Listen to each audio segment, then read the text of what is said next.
I met Tom in February in Oakland, and I've seen him a couple times since, and here's Tommy.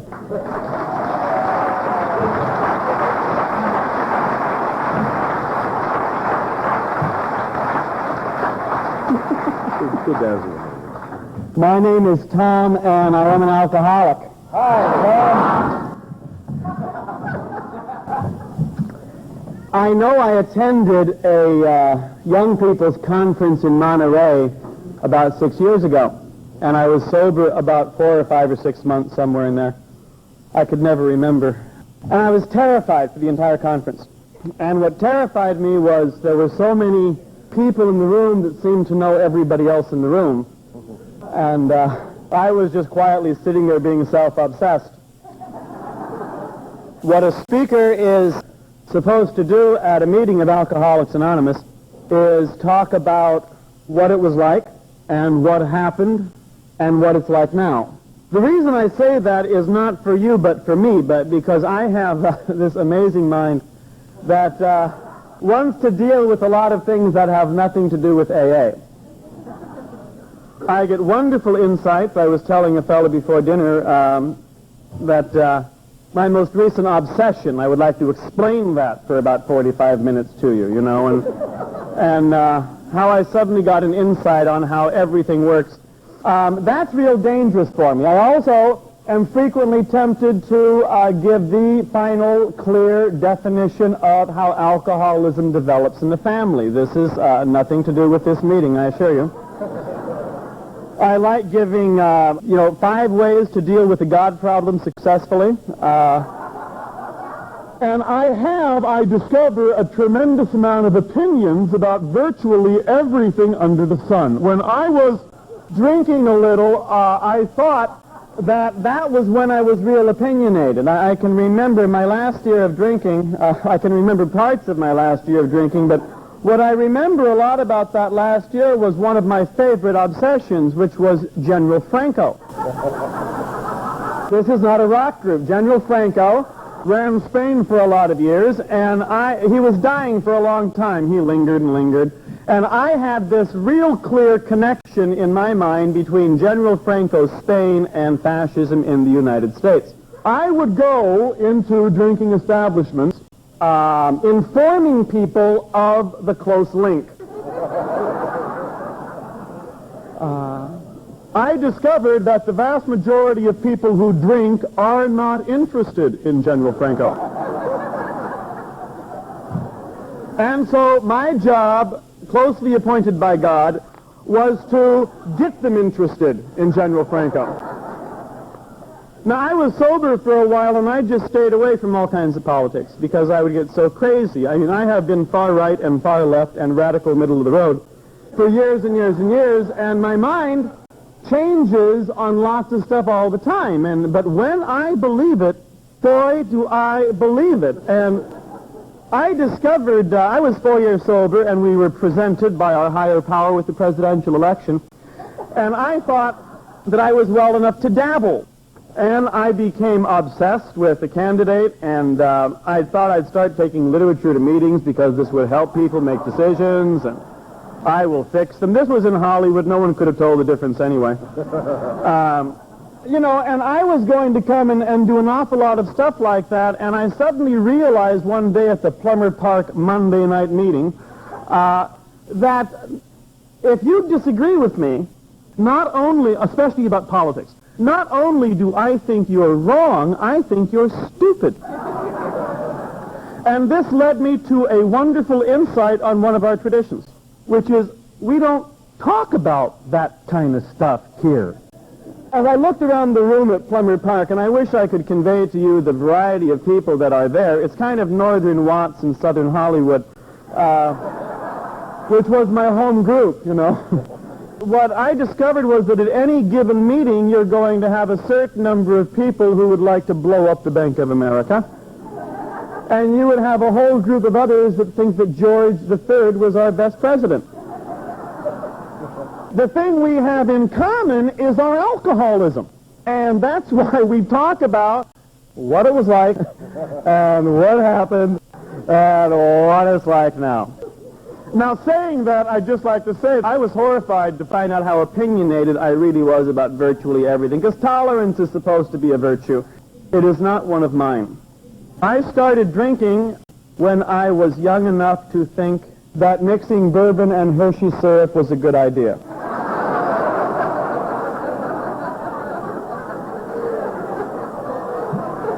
Now, what's kind of interesting about that's very young. You know, what's kind of interesting about that is the M.O. I would go to the liquor cabinet and pick up a bottle of bourbon and take a hit out of it, and then go to the refrigerator and take a hit out of the Hershey syrup. Or I would start with the Hershey syrup and use the bourbon as a chaser. I could vary the pattern. There are two important things about that. Number one, I never touched either if someone else was in the room. Now, the reason that's important is because no one sat me down and explained that one of the real clear signs of alcoholism is that need to drink alone. But I knew it. I knew it. The other is that it might indicate a sugar problem. Most people do not hide taking sugar. Not only did I then, I still can. But this is not Sugar Anonymous, so we're not going to talk about that obsession. Most of my drinking was boring. I took my fourth and fifth step, and for new folks and visitors and stuff, I hope you understand, in AA we have a jargon that's all our own. And we'll talk about step 5, and everybody nods their heads. And we all are supposed to go, ooh, because step 5 is supposed to be real rough, and so everyone knows that, you know. I didn't know a lot of this jargon when I got in here. I thought that 502 was a time of a meeting or something. I never knew that it was a DWI, which I never knew meant you drank and drove and got picked up. That never happened to me. I mean, but everyone else in the room seemed to know that a 502 was something you laughed about or cried about, but it was serious. And so if the meeting laughed, I just nodded my head and smiled in agreement. I thought that if I asked questions like, what on earth is a 502, they'd ask me to leave. So I didn't ask. Step 4 and 5. 4 and 5 are talking about a complete and fearless moral inventory and then sharing that with somebody. I did those around 2 years sober. And I started writing the fourth step, that is a sacrosanct phrase, writing the fourth step, when most people spend most of their sobriety writing their fourth step, you know. I was at a meeting somewhere, and somebody said from a podium that if you don't do steps 4 and 5, you'll drink again. Now, I believed them, and therefore I started doing steps 4 and 5. And how do you start? You know, I mean, far be it from me to look in the book for directions. How do you start? I would go around and ask people, we go to big book study meetings, how do you do the fourth step? And people come up with hundreds of wonderful suggestions. I waited until one night when I was just in an absolute rage. I forget over what, but at the time I could have been homicidal over it. I remember the feeling, I don't remember the issue. And I sat down and started writing about what made me angry that day, that month, and back, you know, my favorite causes. What have I been most resentful about? And I got a page of stuff. I wrote off and on for about a year and a half. And a couple of things prevented me from writing. One was the feeling that this had to be publishable. Now, the feeling was not that I would publish it because I'm too humble to publish my own stuff. The feeling was that years after I was dead, someone would find the manuscript, notice manuscript, in the back of my closet, and they would read it and say, this is phenomenal, and they would make it required reading in college classes throughout the continental United States. That was a fantasy. If you're writing your fourth step with that in mind and your experience is anything like mine, you will get nothing done. My problem, I wanted it to be, you know, letter perfect, putting in the right adverbs and taking out the wrong nouns and so forth. None of that matters. What became real clear was to do it. So I did it, and I wrote whenever I was in excruciating pain. Now, that wasn't all that frequent, but when I was in excruciating pain, are those being stolen, or do those people work here? Just wanted to check that out. I mean, I've done that myself a couple of times. Look like you know what you're doing. No one will ask questions. Just walk in, pick him up, walk out.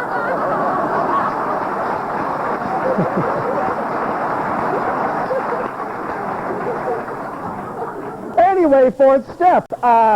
When the pain left, I stopped writing. That's one reason why it took me 18 months. I was in no rush to really get well. When I was almost 2 years sober, I said, this is ridiculous. I am getting tired of feeling guilty about not having it done. I'm going to get it done. And I took a couple days off and went on a retreat and finished it up. When I was done, I had maybe 10, maybe 12, maybe 15 pages of material. My other fantasy. I know I heard someone at a meeting say that they had been writing their fourth step 4 hours a day for 6 years. And that they were on volume 57 and it was now third grade. Well, if it has to be that long, you're never going to get it done either. I finally got the thing done, and I called my sponsor and said, I'd like to share this with you. I didn't want to share that with him. I was not looking forward to the experience. I did not see it as an intimate moment of trust. I saw it as something that I was going to do so I wouldn't drink. I was not at the time happy, joyous, and free. My sponsor is a Catholic priest in Los Angeles named Terry, and if you've ever had any dealings with him, you'll know how truly sick he is. Which is a reason why I asked him to be my sponsor. I knew he could never make me feel guilty. That was clear to me. So I called him over, and we met in my room, and to be quite honest, I read my fourth step not to Terry, but to the floor. I shared with God, myself, and the floor the exact nature of my wrongs. Terry happened to be in the room at the time, but I was not talking to him. This whole thing took me maybe 20 minutes to get done. I don't believe in laundry list fourth steps. I said the word 712 times. Who cares? What I found most important was that I was someone that could get real vulgar, and I was someone that used all kinds of ways of showing rage. I shared the exact nature of my wrongs, not every time I did something that was wrong. Because I had to keep Terry in mind, too. He's an introvert and falls asleep fast. I got done with this stuff. Now, what did I discover? 2 years sober, having done steps 4 and 5. I discovered that most of my drinking was boring. That was real hard for me, because I really wish that I had a fabulous story. Knocking over a bank, robbing a gas station, axe murdering a nun, something like that. I never spent a night in jail. In my life, I was assistant chaplain at San Quentin for a while, but that doesn't count. I got to leave, And when I was assistant chaplain at San Quentin, I can remember it was right around Easter time, and I was preaching to a group of cons. I was talking to them, not with them. And I don't know what I was saying, but the feeling, again, was real clear to me. And this was a time in my life when I was not drinking. I was not drinking because I was becoming increasingly terrified with what happened to me when I did drink. And so I refused to drink for almost 3 months. And I was talking to the cons, and I can remember the feeling that, I felt a lot more sorry for me than I did for them. Because they might be locked up for 20 years to life, but at least they could get loaded every night, And I was busy not drinking. I was doing it by myself and not very well. I would obsess on not drinking. When I woke up in the morning, my first thought was, Tom, you're not drinking today. I would go to class, and all through class I was aware of the fact that I wasn't drinking. Lunchtime would come around, and I knew I wasn't drinking. After lunch, I was so nervous and high-strung from not drinking, I would try to take a nap to try to lighten up a bit, and also to use up a little time, because those 24 hours tend to stretch. You might have that experience. The nap would last about half an hour, so I'd get up and I'd walk around the block, and I'd walk real slow. And if you walk real slow, it might take half an hour to get around there. Then I'd go to class again, and then there was dinner time, and after dinner I'd watch Walter Cronkite, and after Walter Cronkite was over, I'd look at my watch, and I'd have 5 more hours of not drinking. I would stay up every night until midnight and then cross another goddamn day off the calendar. At that time, I had not drinking mixed up with being good. There is a difference, for which I am very grateful. I can only be good for so long.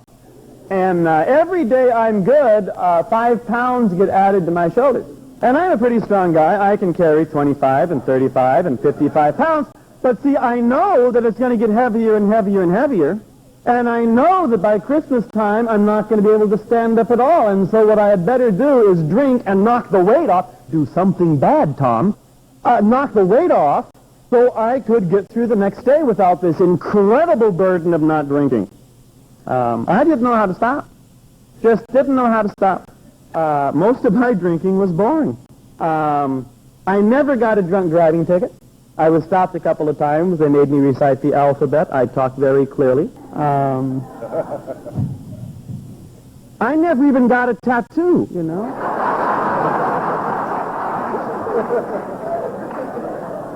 I was sober about a year, and I discovered a law. And there are laws out there, you know, in addition to traffic lights. There are real laws.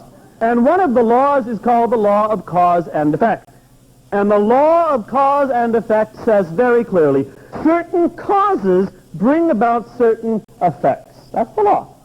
To apply it in a practical way, if Tom takes large amounts of a depressant on a daily basis for years, Tom will get depressed.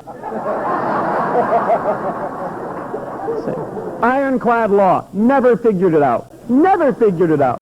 I knew that if I drank a little alcohol, I'd feel pretty good, you know, right away sometimes, and then maybe later on in the evening do bizarre things. That I could piece together, and the next morning, I very rarely had hangovers, which is another reason why I shouldn't be here. You know, the next morning I may have a good morning or not, and if that headache was right around here, I'd know it was from the bourbon. It never occurred to me that when I was suicidal 4 days later, it's because I was still reacting to the depressant that I jammed into my body over the weekend. Never occurred to me. Oh, well. So I started going to doctors. And I would see doctors for depression. And I think of all the things that terrify me most, it is that depression. That is the story of my alcoholism. Most of my 20s, I was depressed. And a source of depression in others. That's true. I did a lot of barroom drinking. I love bars. I drank on a daily basis. I did not think that my drinking was abnormal. I thought I was trying to keep up with my friends. Every so often, to break from the depression thing, every so often I would get up enough energy to hop in a car and drive all over the state of California seeking humiliating and degrading experiences. And I think I saw some of you there.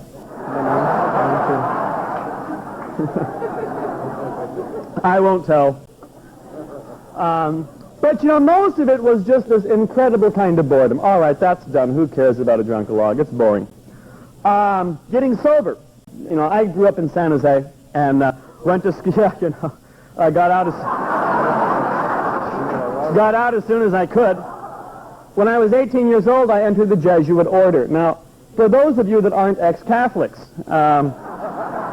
within the Catholic Church, there's a whole group of religious orders. They're like clubs. They're like Elks and Moose and stuff like that, you know.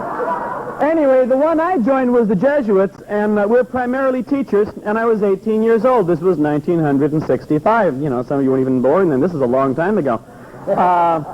Heavenly days. And I sure never thought I'd end up here. I'll tell you. None of us did, for that matter. Most of my alcoholic drinking, meaning the blackouts and erratic behavior and Dr. Jekyll, Mr. Hyde and depression, were going on in high school. You know, I mean, they were going on in pre-high school, but most of my drinking took place while I was studying for the priesthood. And what's kind of important about that, and this is for me to hear, not so much for you two, but I need to remember this to get grateful. The group of men with whom I associate knew I was sick. See, I didn't. I thought I was a moral leper. I thought I was a misfit. I thought I was a hunchback. I thought if anybody really knew me, of course they would throw me out, but more than that they would. I mean, I was unclean. There were things going on inside of me that I didn't understand. I had an incredible amount of self-loathing. I didn't make sense out of a lot of stuff. The group of men with whom I associated gave me the room to get sick and hit bottom. and gave me room to get well and stay well. And I'm real grateful for that. You know, I mean, I'm very lucky, therefore. Now, I've never been married that I remember. But I do know what it's like to hide my drinking from a community of 23 other people. You know, and that's real difficult. Some folks, I mean, and these were my dear friends, in my last year or two of drinking, they started going to Al-Anon. And they didn't tell me, which is an Al-Anon trick. They don't tell you. They just go and they get well, you know. Oh, God. So they were waiting.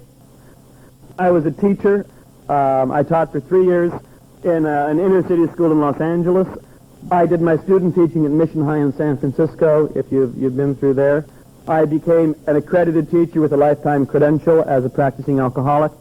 Yeah, you know, I mean, I was a functioning drunk. And what is important for me to say about, I could function on a pretty high level, but it took me longer and longer to work up to it and recover from it. You know, I mean, I could perform publicly, but I might have to lie down for 5 days right afterwards. Stuff like that. My drinking career ended. I started studying theology in 1974, and we do that up in Berkeley. So I spent my last 2 years of drinking and using, and my first year sober in the People's Republic of Berkeley, which I regard as my spiritual home.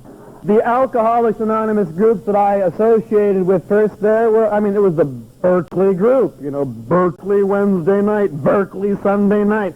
Every so often I would go over to San Francisco and hit a meeting there, and they did it wrong.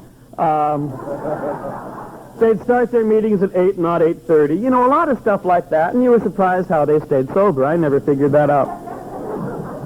My drinking ended in the People's Republic in the month of August in 1976. I felt safest, and that's a real important word. I felt safest sitting on the floor of my room, between my desk and my bed. Now, I didn't spend all the time there because I had to function a lot out there on the planet. But for safety, floor of the room between the desk and the bed. Back against the wall, literally, I can remember feeling very cold. There were a couple of emotions I remember, or feelings, you know, who knows from feelings. One was exhausted, absolutely exhausted. I mean, like I said, recovery from drinking took a long time, and I was just so tired and burned out. I was 29 years old. I was convinced that I was the youngest alcoholic in the history of the world that had to get sober. Little self-pity there. And I thought it was cosmically unfair, because if there was any justice in the universe, I'd be able to drink till I was 65 like everybody else, and then join it, you know, whatever you join. I didn't know much about AA. Sitting on the floor there, curtains pulled, heat on, exhaustion, feeling cold, really cold, hands and feet, arms. I wore a lot of clothing, heavy sweaters. August in Berkeley is not chilly. But what happens if you do a lot of drinking and taking depressants is your circulation tends to stop, you know, the whole parts of your body. And that was happening. The reason the blinds were pulled was, I lived on the second floor, was the same reason that the door was locked. It's because they were out there. And if you don't know who they are, you're not ready for this fellowship yet. You know? So, they listened in on the phone. Not always, you know, but enough to make you nervous. They would follow me across campus, again, not always, but never during the daytime. Funny, huh? But usually in the evening after, say, 11 o'clock, if I had had a couple of social drinks. They also would ride in the back seat of the car. Now this, to me, is terrifying, and I still can get terrified because the feeling is so clear. It only happened on Highway 17 between Berkeley and the Oakland airport. But it would happen there regularly. I'd be alone in the car, driving along, and suddenly realize that the last place I stopped, someone got in. And they were in the back seat. And I would turn the mirror and they'd duck. Good.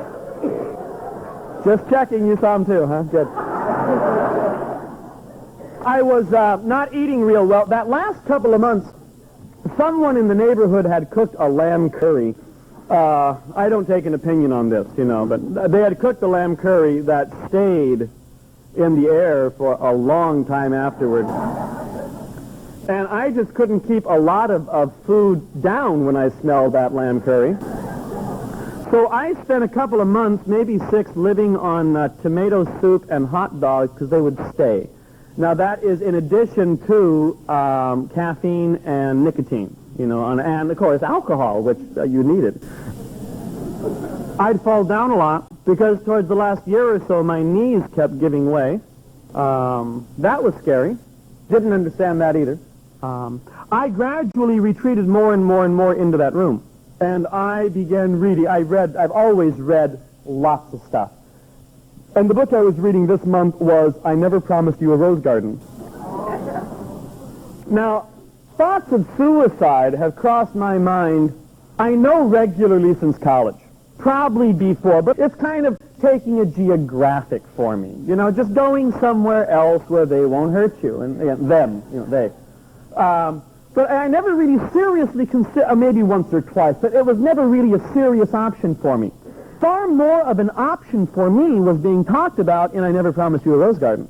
The book is about a young woman who is insane and is battling to regain sanity. Does this sound familiar? And somewhere in the book, and I can almost see the paragraph, it's just beyond my vision right now, but I can almost see it. She was debating, it suddenly occurred to her that insanity was an option. She could choose to flip out and never come back, Now, I really found that to be a very attractive thing during the month of August of 1976. And that kind of attraction towards just flipping out, and a couple of days later they come into your room and find you rocking back and forth in your chair, That was real attractive to me. My community confronted me. They informed me I was going to be hospitalized. I felt terrified, betrayed. These were my friends, and look what they did to me. I thought I could trust them, and they were turning me in. I wasn't real happy. I asked if I could go to a meeting of Alcoholics Anonymous. I thought, this is my way out. Maybe if I go to an AA meeting, I won't have to go to the hospital. They said, why don't you do that too? It's that Al-Anon. Clever Al-Anon. So I did. My first day without a drink was the day that Gerald Ford was nominated for president. Okay, I for some reason remember that vividly. Because what do you do that first day without a drink? You watch TV and go to the bathroom. That's what you can do best that day. That was a Wednesday, and I went to a meeting at Alcoholics Anonymous on Friday night. Now, I didn't know anything about you. I never read the big book in high school, and I didn't do reports on alcoholism my freshman year in college, and I didn't watch I'll Cry Tomorrow. I have never seen Days of Wine and Roses. I didn't read about alcoholics. I didn't like alcoholics. I didn't want anything to do with that. I'm a very sensitive man, and I knew that if I found out about it, I'd get it. Or at least try it, I came in ignorant. I'm glad for that, because everything I've learned about our disease, I've learned here. I didn't have a lot of bad ideas to get rid of. I just learned a lot of stuff here. I went to this meeting on 2910 Telegraph Avenue, and it was an old-timers meeting.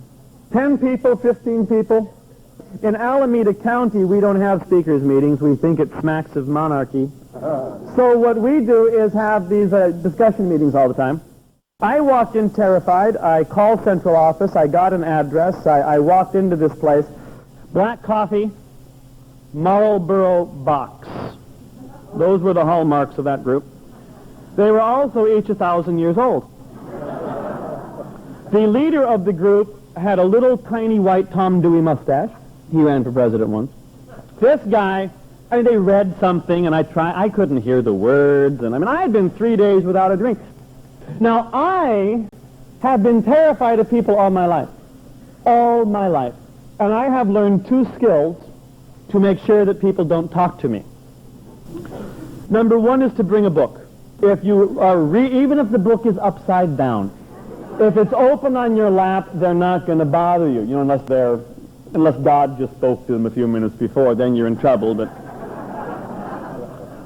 the other way, if you forget the book, is to grin real wide. And if you grin wide enough, they'll think you're on lithium and not talk to you at all. So I sat there and grinned. And no one talked to me. I was kind of relieved. Well, this guy started the meeting, and he said, after they read their thing, he said, well, you all know my story, so I won't bore you with it. And he laughed. And they laughed. I did not know his story. But it was clear to me that this was a very tight group of friends, and they had known each other all their lives. Next guy talked, and he talked about he had a real good week, got up enough energy to cut the front lawn. I was not impressed. Nor did I have a front lawn. Okay. There was a married couple at this meeting, male-female.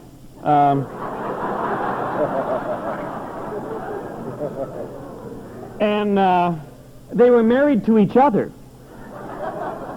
And they were talking to each other and laughing with each other and kind of being playful. And that caught my surprise. And then it was my turn. Now, I'm a con. I'm a mimic. Out of terror, I have learned to imitate almost anything. If you look like you belong, they won't hurt you, So, chameleons I've identified with for a long time.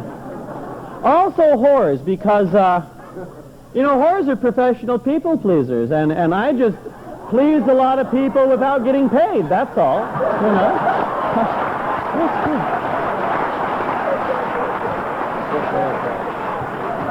I just think that's true, at least they were a lot more honest about their profession. Anyway, I didn't know what to say. If you spoke Southern to me, I'd drawl back at you. I'd agree with you if you wanted me to. I'd disagree with you if you just don't hurt me, please. Well, I couldn't quite get a grasp on this meeting. And I said, my name is Tom, and I'm an alcoholic. Now, that's what they all said. That's the first time I ever admitted that to somebody I wasn't paying $50 an hour to. I'd been to see the doctor a couple of times. The first psychiatrist I saw was for depression. The second psychiatrist I saw was to find out if the first one was right. The third one was to find out why do I drink like I do and why am I so depressed. My 3 doctors. And I told these people after saying I was an alcoholic, and they went, "Hi, Tom!" And that's kind of surprising the first couple of dozen times that happens. If you've ever seen the Rocky Horror Picture Show, if you haven't, go to it. It reminds you of an AA meeting, At least in my part of the world. Anyway, I'm, sick. I told him, this was Friday night's meeting now, and I told him that I hadn't had a drink since Wednesday night. That sounds really glamorous, and I'd just like to clarify something. If I knew that was going to be my last drink, I would have done it different. It wasn't even real. It was beer. What's beer? I always thought that beer was a starter, not something you got seriously involved with. It was a pitcher or 2 of beer in a pizza parlor in Santa Clara. I'm so embarrassed. And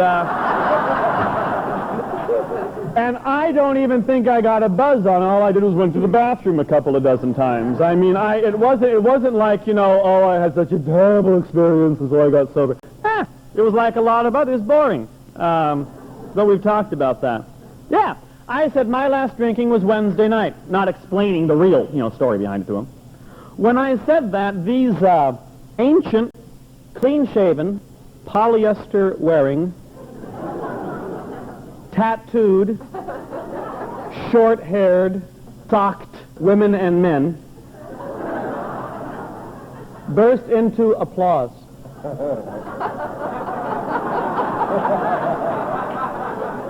Now, I don't know about you, but that never happened to me before.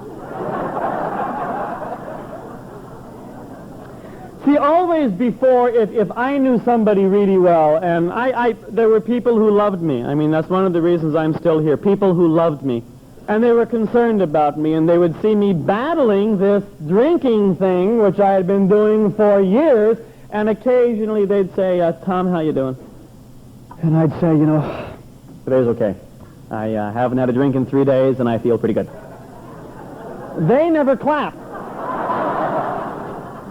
They would say stuff like, oh, that's important? Or they'd say, so? Or they'd say, don't worry, Tom, you will. My next drink was always inevitable.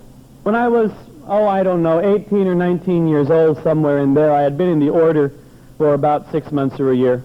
And I had a revelation. And the revelation was that I was going to die drunk. And I just knew that. And I also knew, my father's Irish and my mother's Swedish.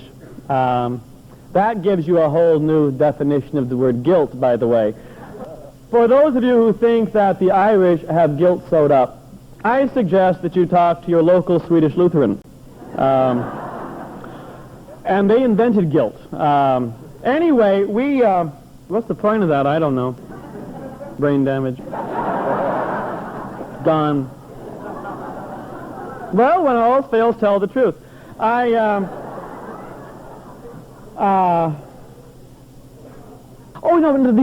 inevitability of my next drunk. I mean, I knew it, And I knew that was my fate, and I knew that was the deck that was dealt me, and I knew that there was nothing I could do about it except fulfill the prophecy, which is namely to die drunk. So I didn't waste a lot of time for years not drinking.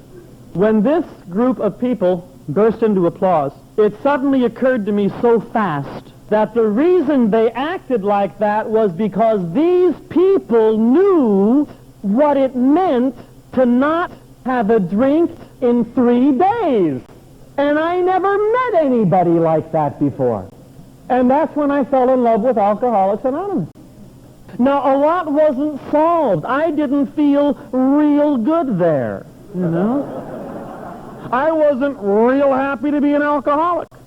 But for the first time in years, I felt a little bit of hope that just maybe, I might not die drunk. And I had nothing else to say that night, and this character next to me started talking. I was a little self-obsessed when I entered the room, and so I didn't notice him. He's 6.5 feet tall and weighs 280 pounds. And was 2 weeks out of prison. The reason he went to prison was because he did something that seemed like a real good idea after having a couple of social drinks. See, I didn't know anything about you folks, so, this is the first I hear about staying sober. Gary said, we here at Alcoholics Anonymous go to lots of meetings. I did not know that, and that was news to me, and my social calendar wasn't real full. So I figured I could make meetings, Whatever a lot of meetings was, I could go to a couple of meetings a month. I was a little afraid of not having the energy to get to meetings, because, everything took so much effort, which is one reason why I stopped bathing a while before. Also, it took a lot of concentration to wash everything, so Then he said, and we don't drink in between meetings. And I didn't know that either. See, I don't think, and I think this is true, I don't think I ever quit forever, but I sure used to quit for a month or 5 days or 3 days or something. I mean, I always had some impossible, goal to fulfill. I'm real glad he did not say, we don't drink a day at a time. Because the drinking pattern that I had for the last couple of years, I never drank in the morning. I didn't know you could. I would start with beer in the afternoon, work up to wine at dinner, and after dinner start doing serious bourbon. And I would sometimes stay home and sometimes go to bars.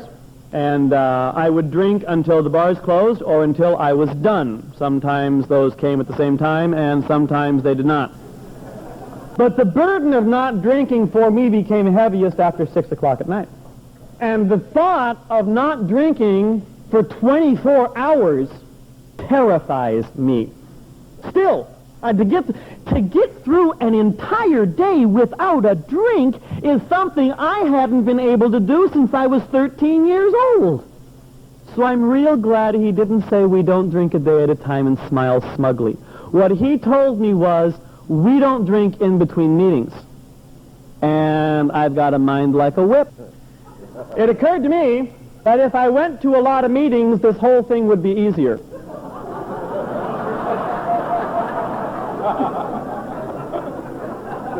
And up in the People's Republic of Berkeley, where we have real AA, also in Oakland also, I'll admit that, meetings start at 8:30 and end at 10. That's the way God wants it.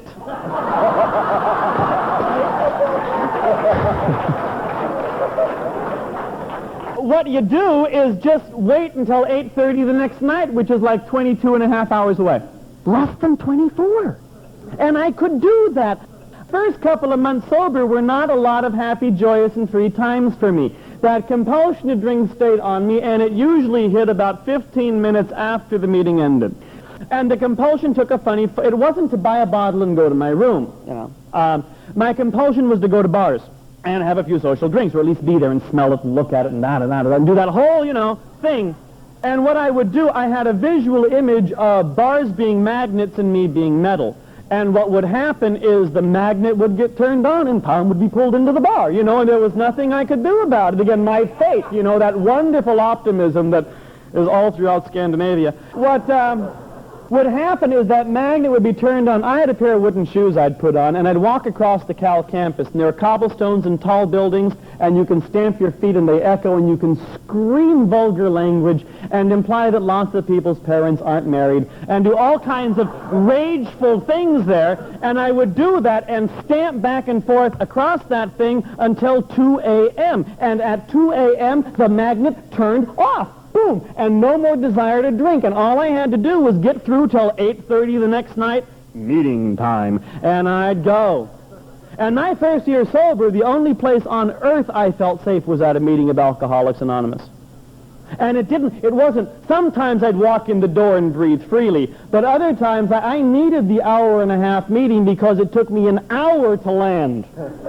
And in the last half hour I could kind of listen, But that was sort of my pattern. We go to lots of meetings. We don't drink in between meetings. And then Gary said, and we don't take no dope. Now, I don't know about you, but that never occurred to me. Because every other time in my life since the age of about 19, when I wasn't drinking, I was smoking something. And I think, I smoked non-habit-forming marijuana probably every day for 7 years. I may have missed a month here or there, skipped a day. But practically speaking, I really was. So, doctor, why am I so depressed, Well, when he said that, I was so scared and so ashamed to be there, and so full of hurt and defeat that I just believed him. And I'm real glad that happened to me. See, And I'm not saying this to be smug, but when I came in here, there were a lot of things I didn't know. I didn't know that you could have a slip. I mean, I didn't. The way it was explained to me is no matter what else happens in your life, you don't drink, you don't use. I don't care what the reason was. And this is Gary talking to me, and he's very big. And he told me that if I drank or used, he would find me and he would hurt me.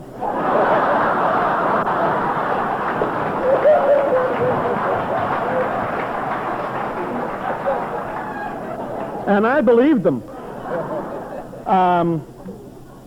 When the depressant is taken off, see, I think I believe the theory that says when you start your regular drinking and using is when you stop your growing.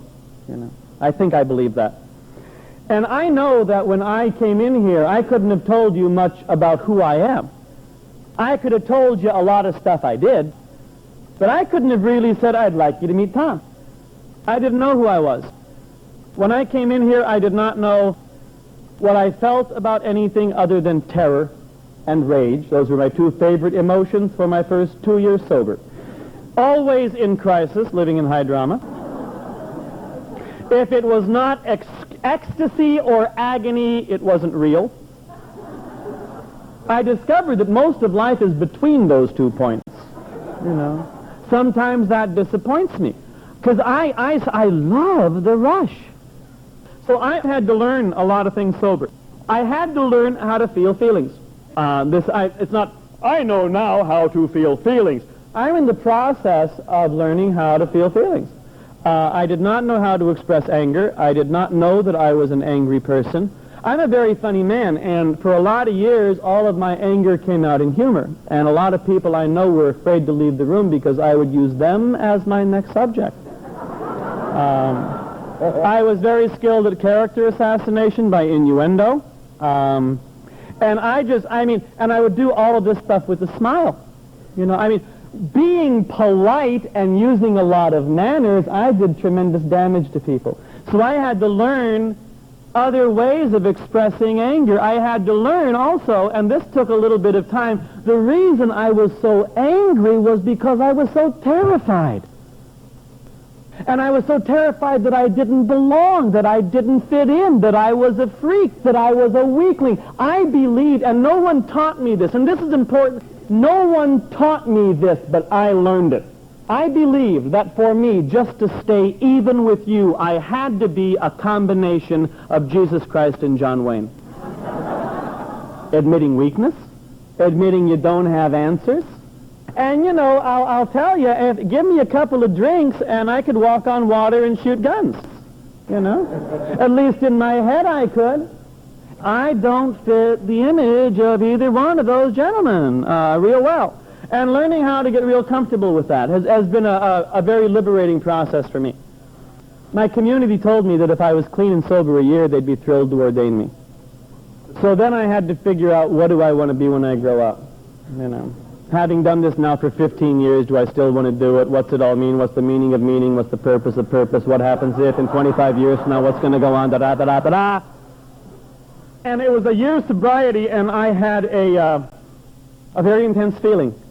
And the feeling, I was standing on the corner of Leroy and LeConte in Berkeley, and I knew that if I left the order, which I had been tempted to do for a long time because I was no good and disgusting and loathsome and ended up in lots of places that decent people don't end up in. That's why I would leave: shame, guilt, fear. But it suddenly occurred to me that if I left the order, went to a lot of meetings, didn't drink in between meetings, and didn't take no dope, my life would be fine. And if I stayed in the order, went to lots of meetings, didn't drink in between meetings, and didn't take no dope, my life would be fine. And I suddenly realized that I was at step 3. And I also realized that I do not know what I want to be when I grow up. And I also realized that neither does anybody else on the planet. You know, this is the well-kept secret.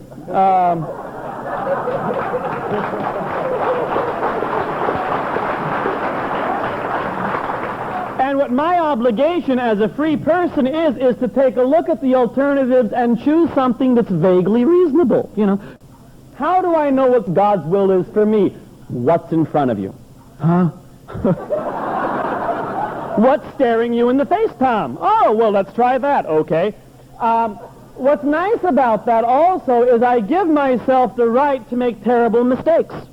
What will everyone say? They'll say you made a terrible mistake. For me, this is tremendous freedom. You know, I just am so relieved, you know.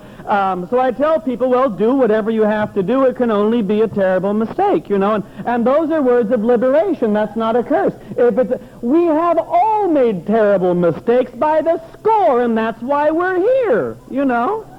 It occurred to me, you know, I would come to these, I stay away from a lot of conferences because everyone looks so good, and should I wear a tie, and what about socks? This costume took me 20 minutes to put together. And I wear the same thing every day, you know?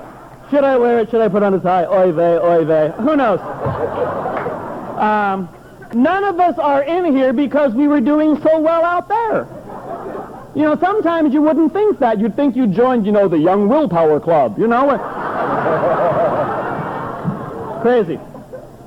So I decided I would ask for ordination, and on April the 1st of 1978, which I think is a significant date, I was ordained a Catholic priest in the cathedral in San Francisco. What was kind of I was very calm about the whole thing. I figured God had better know what God is doing, because I sure don't. You know, my life is no longer any of my business.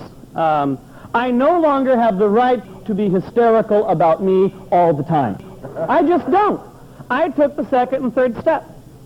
And I don't worry about a lot of this hoo-ha. Am I right, am I wrong, what if? Who cares? You know, what I have to do is what, you know, I have to do. My problem is to find out what I have to do, you know, then just do it.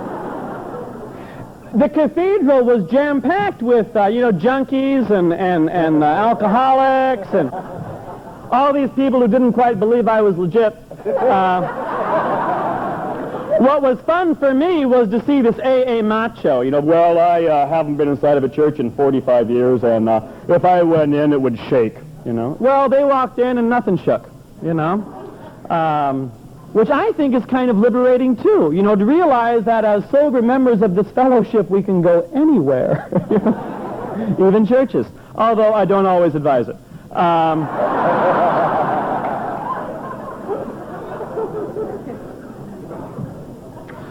The last 5 years, I went back to Los Angeles. I taught school for 4 years sober. I walked into rooms filled with 17-year-olds and did not drink.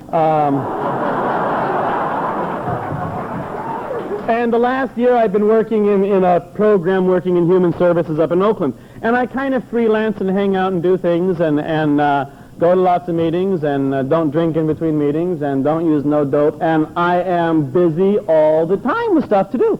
I think that's wonderful. When I was a year or a couple months sober, I went into therapy. And I went into therapy because I was a mess. Emotionally, I was a basket case. There were a lot of things that did not make sense. I would hear, I mean, I didn't know, you know. And you can't say that at meetings every night. You know, people get a little bored.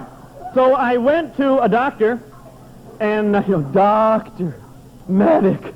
I went to a doctor to find out how to read my feelings. I mean, and we did. It was a wonderful relationship. And I'd like to say that from a podium at an AA meeting because I'm just quoting the book. There are lots of skilled healers out there. There really are, lots of them.